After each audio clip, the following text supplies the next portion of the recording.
How's it going, guys? This is Logan from Freakin CrossFit.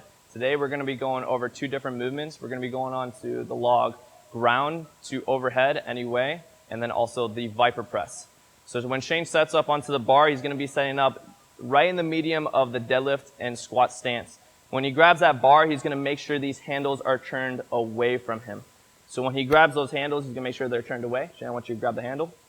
Make sure that back is always nice and straight and tight, okay? Nice rigid back.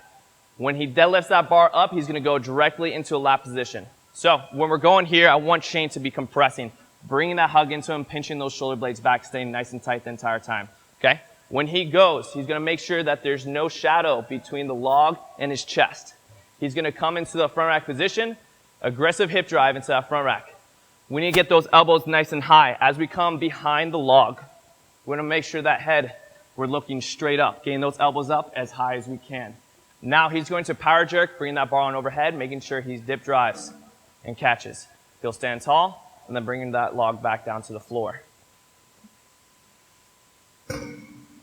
Next movement we're going to be going over is the viper press. Viper press is going to be coming into the lat position, and one movement, he's going to go holding that log onto his chest and bringing that weight on overhead.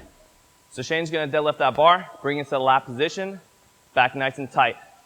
Making sure these knees are driving out the entire time, okay?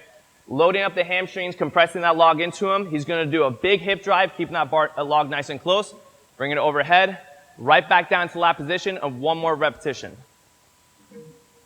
And relax. The final thing, what we want to focus on is making sure that bar doesn't come away from us. So I don't want you to think about the log as a kettlebell swing. So when you do that hip drive, that log is going to stay nice and close to you the entire time and not performing some sort of snatch movement. That log is going to stay compressed to his stomach and his chest the entire time. So Shane's just going to perform one movement to focus on making sure that log doesn't come away. So Shane's going to perform a very awkward hip drive, having that log come far away from him to overhead. That is a movement that we want to make sure that never happens, okay? That puts a lot of load on that shoulder that we don't want to have.